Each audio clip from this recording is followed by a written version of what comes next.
I am Heather, 32, and I finally chose disappearance. 3 weeks ago, my father retired under crystal lights and laughter. 200 guests glittered, and my family shimmered like polished lies. My father held a microphone, smiling warmly for everyone except me. He introduced Linda, then Marcus, then paused for a cruel beat. He said I had no degree, no future, and no shame.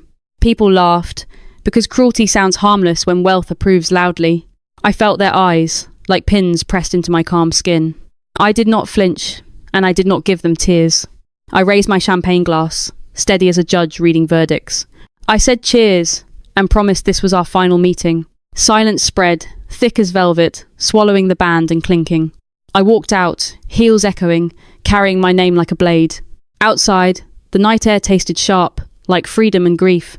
Linda followed first, her smile cracking into frantic control and anger. Richard followed, face grey, voice low, demanding obedience and apology. Marcus hovered behind them, smugness curdling into something like fear. My father warned me that leaving meant losing family support forever. I told him he ended support 12 years earlier, quietly. I drove away, breathing like someone released from underwater darkness. You might think my story starts with that speech, but no.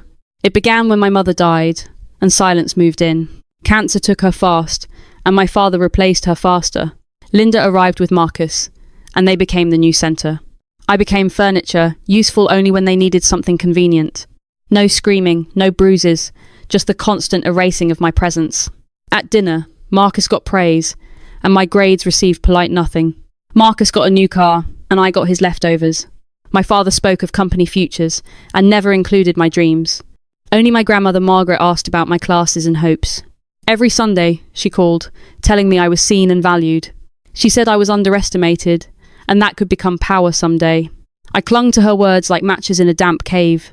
At 20, I studied business, hungry for a different destiny. I carried a scholarship application for London, folded like secret wings. Then my father summoned me home for a family meeting Wednesday. His study smelled of leather, awards, and decisions already finalised. Linda stood beside him, hand on his shoulder, rehearsed solidarity. He said sacrifices were needed, and Marcus deserved Wharton more. He said they could not pay both tuitions, so I paused. Linda said a girl did not need degrees to live well. I said he promised my mother, and his jaw hardened shut. He said circumstances changed, and he would make it up. I nodded, because arguing in that room never changed outcomes. I left school, left home, and left their narrative behind me. Boston swallowed me in a tiny studio above a laundromat. I ate ramen, worked mornings, and studied nights with shaking focus. Rock bottom became my floor, and I built upwards silently. By the time Richard mocked me publicly, I held leverage. That night was my goodbye, and also my beginning again. I moved to Boston with $2,000 and one suitcase. My studio measured 400 square feet, cramped above buzzing dryers. The radiator clanked all night, like coins rattling inside desperation. I heard my neighbour's television through thin walls, always too loud. Every morning I served coffee and day-old bagels quietly. Every afternoon I rode trains, counting fares, rehearsing survival plans. At night I opened free courses and swallowed new vocabulary. Supply chains, operations, routing, warehousing, contracts, risk, and discipline too. I treated learning like oxygen, because shame had stolen my air. I did not call Connecticut, and I did not ask money. A birthday card arrived once, with $50 and pity. I tore it, because pity tastes worse than hunger ever did. After months, I found work at a small logistics office. My title was administrative assistant, but my mind was restless. Walter Barnes owned the company, gruff, blunt, and strangely perceptive. He watched me study spreadsheets like they were maps to safety. He told me I had a brain, and should use it. I stayed late, learning systems, learning routes, learning vendor negotiations. I learned how one delayed truck could bleed thousands in penalties. I learned how one smart contract clause could save months. I learned that efficiency is compassion, because waste hurts workers first. Each day, I felt my spine straighten, invisible bruises fading slowly. Still, I carried the old family script inside my chest. No degree, no future, no place at the family table. I heard my father say it without words, every silent year. I heard Linda echo it, sweetly, as if advising kindness. I heard Marcus laugh it, confident like success belonged to him. So I made a private promise, simple, brutal, and sustaining. No one would decide my worth again, including me.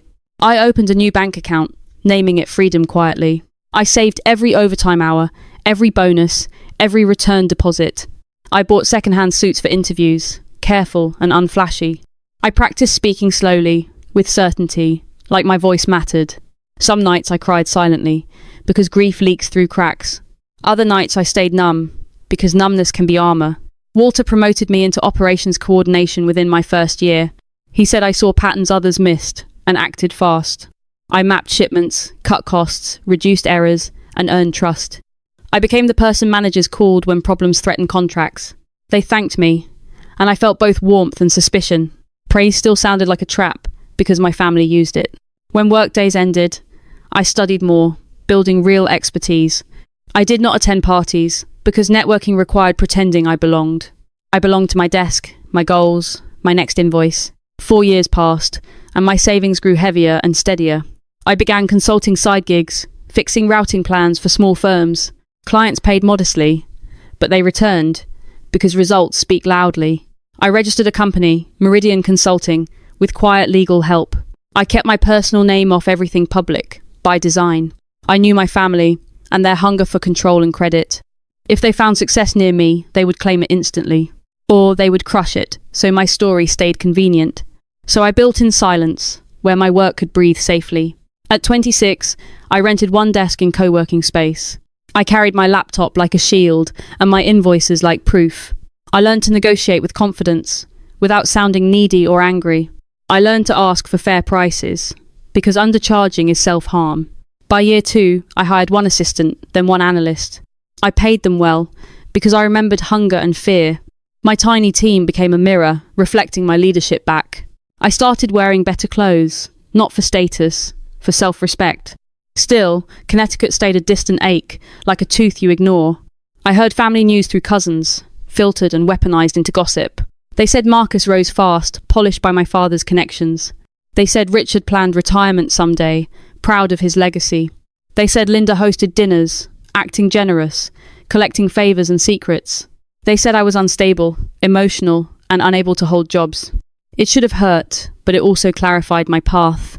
They needed me small, so they could feel large and safe. I refused to stay small, and I refused to beg. When grief for my mother surfaced, I wrote her letters. I described my days, my struggles, my small victories, my plans. I imagined her hands holding mine, soft, steady, reassuring. I told her I was building something, even without their support. I told her I would not waste the life she gave. That vow carried me into my 30s, focused and prepared. Then my grandmother Margaret died, and the past stepped closer. I flew to Connecticut, sat in the back, and watched. Richard eulogized her devotion to family while ignoring my existence. The irony tasted metallic, like blood you swallow to stay calm. At the reception, I stayed quiet, unnoticed, and strangely relieved. 3 days later, an unfamiliar lawyer called from Boston office. Her name was Eleanor Smith, and her tone was precise. She said she represented my grandmother's separate estate and instructions. She said a trust existed for me, hidden from family. My fingers went cold, and my heartbeat stumbled like misfiring engine. The trust held $800,000, secured with careful walls. Eleanor read a letter, and my throat tightened painfully. Margaret wrote she knew what they did, and fought Richard. She wrote the money was mine, with no strings attached. She wrote I deserved a life they tried to steal. She wrote that when they finally saw my worth, too late. I cried then, quietly, because love can arrive after death. I used some funds to expand Meridian, hire more talent. I kept the rest, because storms come back when families do. I did not know how soon that storm would strike hard. By 30, Meridian had grown from whispers into real presence. We built dashboards, optimized routes, renegotiated carriers, and cut waste. My clients cared about savings, delivery times, and fewer angry calls. I cared about building a place where people felt seen. 15 employees now worked for me, bright, hungry, and loyal. Our revenue reached $4 million yearly, steady, clean, and earned. We moved into Back Bay offices, with sunlight and calm order. I wore tailored suits, because professionalism stopped strangers from underestimating me. I bought a watch, not for show, for marking my time. I carried my grandmother's pearls on days I needed courage. I still avoided public profiles, because anonymity kept my peace. Daniel Reeves became my chief financial officer, careful and trusted. He knew my family history, and he guarded my boundaries. I had built a company, but I still carried old wounds. Wounds whisper when you rest, and they scream when triggered. Then irony decided to test me, sharp and almost theatrical. One major client application crossed our desk with a familiar name. Ivan's Logistics wanted consulting on route optimization and warehouses. My father's company, reaching out blindly for help from strangers. Daniel asked if I wanted to decline, to avoid entanglement. I stared at the request, feeling a slow rising anger. Their arrogance had shaped my life, and now they needed me. But I also believed in separating business from personal pain. If I refused, my choice could look like petty revenge. If I accepted, I would hold power without revealing myself. I chose to accept, under strict confidentiality and layered intermediaries. All signatures went through Daniel, and all meetings were virtual. We delivered results fast, because excellence is its own statement. Ivan's Logistics saved huge costs, improved timings, and reduced errors.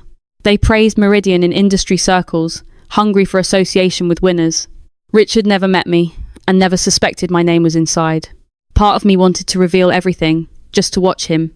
But I waited, because timing matters when truth can cut deeply. 3 years passed with that contract feeding their efficiency and reputation. Each renewal email felt like a quiet paycheck from my past. Still, I told myself I would remain professional, not vindictive. Then my phone received a gold-embossed invitation one afternoon. It requested my presence at Richard's retirement celebration in Fairfield. I almost threw it away, because I owed him nothing.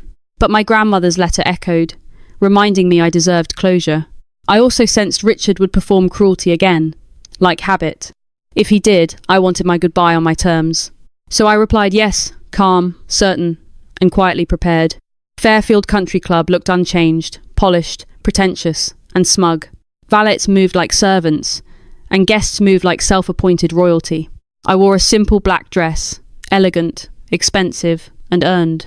Linda intercepted me, scanning my outfit like a customs officer. She said Richard doubted I would dress appropriately for the crowd. I smiled and swallowed the old rage, letting it settle. Inside, chandeliers glittered, and laughter bounced off ballroom walls. Marcus glided past with a thin blonde, never acknowledging me.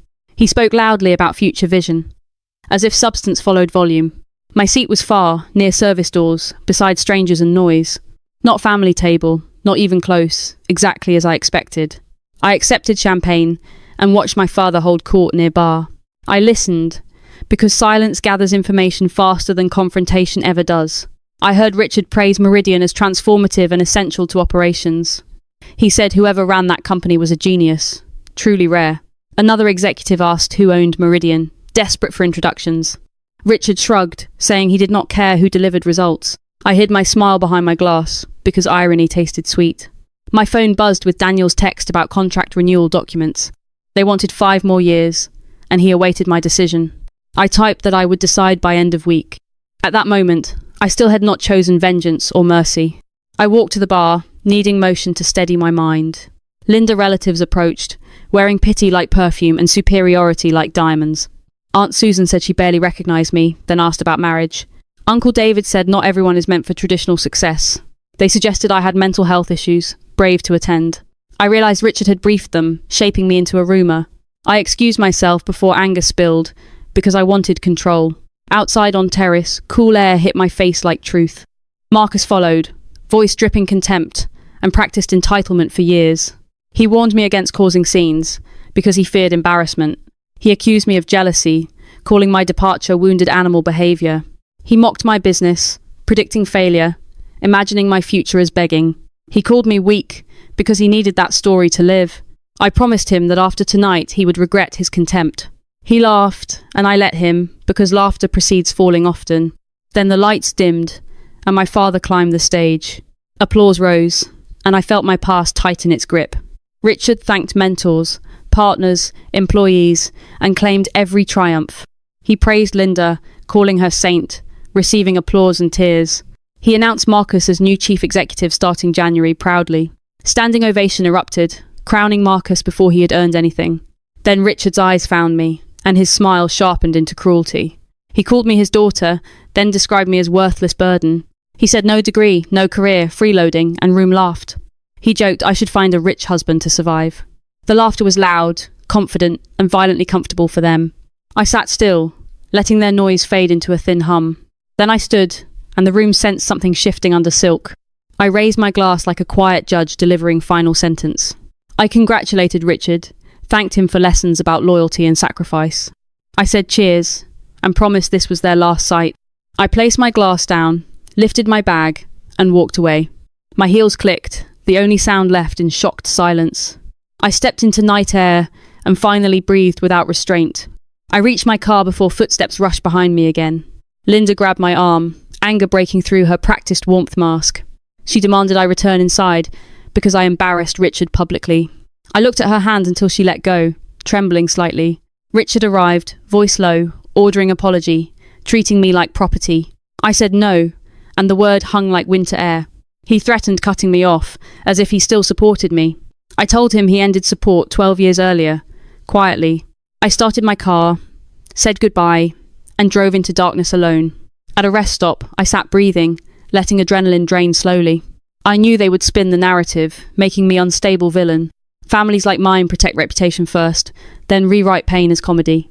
By morning, I woke lighter, but not naive about backlash. Texts arrived from cousins, aunts, and family friends with concern. They said Richard claimed I had a breakdown and needed help. They begged me to apologise, because he loved me supposedly. I ignored them, because silence had always been my shield. Then a call came from a partner at Evans Logistics. He suggested rumours tied me to Meridian, asking for clarity. My stomach tightened, because they were fishing for ownership information. I denied knowledge, ended the call, and decided to act. That evening, Linda called with honeyed voice and forced concern. She said Richard felt terrible, claiming the speech was nervous humour. She invited me to dinner, just 4 of us, to reset. I asked if Richard would apologise, and she dodged instantly. Her warmth faded, and she warned me not to plan anything. I hung up because her fear confirmed they were close. The next day, I met Eleanor Smith in her Boston office. She spread documents, showing the Meridian contract termination clause clearly. 30-day notice, no penalty, no exposure, fully legal. She showed my grandmother's trust papers, separate and protected from Richard. Eleanor said Margaret expected this day and built leverage carefully. She said Margaret also warned me not to be cruel. She said truth can punish without turning me into a monster. I nodded, because I wanted freedom, not endless bitter warfare. Then I met Daniel, and we reviewed renewal offers and risks. Evans Logistics relied on us for 40% operational savings. If we left, their efficiency would collapse within 60 days quickly. I felt the power settle in my hands, heavy and cold. Daniel asked what I wanted, and I answered with clarity. Draft termination notice, standard language, strategic repositioning, and no drama. Also, draft a personal letter to Richard, separate from contract. I spent Sunday writing that letter, 7 drafts, refining emotions. The first draft screamed, the second froze, the third begged. The final draft told facts, clean and calm, like scalpel. I explained Meridian belonged to me, built without their help. I explained Grandma Margaret left money, faith, and protection for me. I said I ended the contract as boundary, not vengeance. I asked them never contact me again, and I meant it. Monday morning, a courier delivered the termination package to headquarters. Within an hour, calls flooded my phone, frantic and panicked. Richard called repeatedly, then Marcus, then Linda, then Richard again. Texts followed, demanding explanation, accusing me of jokes and cruelty. I did not answer, because I owed them nothing immediate. At 2, my assistant said 3 people demanded entry downstairs. I told her to send them to conference room B. I chose that room because glass walls discouraged screaming and lying. My employees could see inside, witnesses without becoming participants directly. I walked in, sat at head, and greeted them calmly. Richard looked older, grey, eyes raw with shocked disbelief. Linda clutched her handbag like a shield, lips trembling slightly. Marcus stood rigid, anger vibrating, as if rage could fix. Richard asked what this was, insisting misunderstanding, denying my capability. I slid documentation across table, showing ownership, filings, and contracts. I said I built Meridian, and their company depended on it. Linda whispered I had no degree, as if paper equals worth. I replied I had skill, discipline, and years of earned results. Marcus demanded I reconsider, claiming layoffs would be my fault. I said dependence was their choice, and contracts carry consequences always. Linda insisted I should have told them earlier, voice shrill. I asked when, during years they erased me and spread rumours. I asked when Linda told me girls just need husbands, not education. Silence fell, because truth makes excuses collapse like wet cardboard. Richard finally said sorry, but his eyes stayed calculating and hungry. He asked about the contract, revealing the real reason quickly. I told him he was sorry because he needed something from me. Richard became cold again, threatening inheritance and lawsuits and reputation. I almost laughed, because he still believed he held power. I said every document was legal, reviewed by my lawyer. I mentioned Eleanor and Margaret, reminding him she expected his moves. Linda gasped when she realised Margaret hid money from them. Richard turned red, then pale, because betrayal from his mother stung. I stood and said the meeting was over. Boundary established. I warned that harassment would trigger public release of documented mistreatment. I opened the door and watched them gather, smaller than before. Linda tried pleading, saying family, blood, and forgiveness and unity. I said blood is not love, and love requires respect. Marcus whispered it was not over, anger masking new fear. I said it was over, because I chose my life. Richard paused, asking if I hated them, voice almost broken. I said I did not hate them, I just did not need. They left through lobby, past employees, past glass, past my calm. I returned to my desk and resumed work, hands steady. I thought I would feel triumph, but I felt exhaustion instead. A week later, my Uncle Robert called with trembling regret. He said Richard lied about tuition and stole a fund. My mother created that fund for my education before dying. Richard drained it for Marcus, then blamed sacrifices and necessity. I sat silent, feeling grief reopen like an old wound. Robert said Margaret learned truth and created the secret trust for me. That call changed my understanding, deepening sadness and clarifying resolve. I still did not retaliate publicly, because truth already did damage. Soon layoffs hit Ivan's logistics, and whispers spread through circles. People remembered the party, then learned Meridian was mine secretly. Richard's reputation cracked, because cruelty looks ugly in hindsight. I watched from distance, not celebrating, just accepting consequences unfolding. I began therapy, because freedom still carries grief and trembling echoes. Dr. Patel asked if I regretted my choices, and I said no. I regretted their choices, but I honoured my boundary without cruelty. Therapy taught me that boundaries can feel like funerals too. I mourned the father I wanted, not the man I had. I mourned a family table where I was never invited warmly. I mourned my mother's voice, lost before she could guide me. I mourned my younger self, begging quietly for basic fairness. Some mornings, grief hit like rain, sudden and soaking. Other mornings, peace arrived like sunrise, slow, steady, deserved. Meridian kept growing, replacing Ivan's work with diversified clients quickly. Daniel promoted 2 analysts, and we hired 4 new people. We moved into a larger suite with harbour views and silence. I created policies, protecting employees from humiliation and invisible labour. I paid overtime fairly, because stolen time poisons souls slowly. I mentored young women, especially those told they were less. Sometimes I visited Margaret Grave, telling her what she changed. I told her trust became my safety net and voice. I told her I kept honesty and avoided becoming a monster. I felt her love in that quiet place, strong and steady. Uncle Robert and I met monthly, sharing stories about my mother. He said she was fierce, stubborn, and protective, much like me. Hearing that felt like finding a missing piece of myself. Meanwhile, Connecticut gossip kept turning, because secrets hate staying buried. People questioned Richard's leadership and doubted Marcus' competence and maturity. Business friends avoided them because association with cruelty risks reputations. I did not engineer that outcome. I simply stepped away. Their collapse came from their choices and from dependence on me. I learned something surprising. Revenge tastes hollow when you heal. Justice feels quieter, more like breath returning, less like fireworks. I stopped imagining their apologies because I no longer needed them. I stopped rehearsing arguments because my life was not courtroom. My worth existed without their recognition, and that changed everything.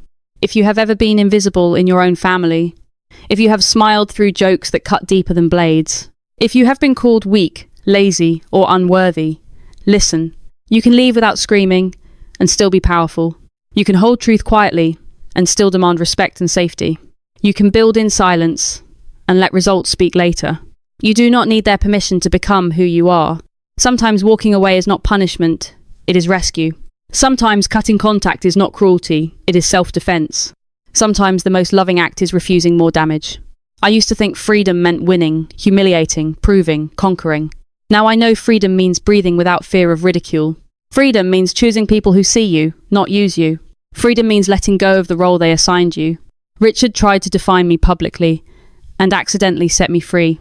Linda tried to manage me and revealed her fear instead. Marcus tried to belittle me and exposed his own fragility. Margaret believed in me, and that belief became my inheritance. My mother wanted me educated, and I honoured her wish differently. I built a life with my own hands, steady and clean. I did not erase myself from the world, only from them. I am still here, and I am finally visible to myself.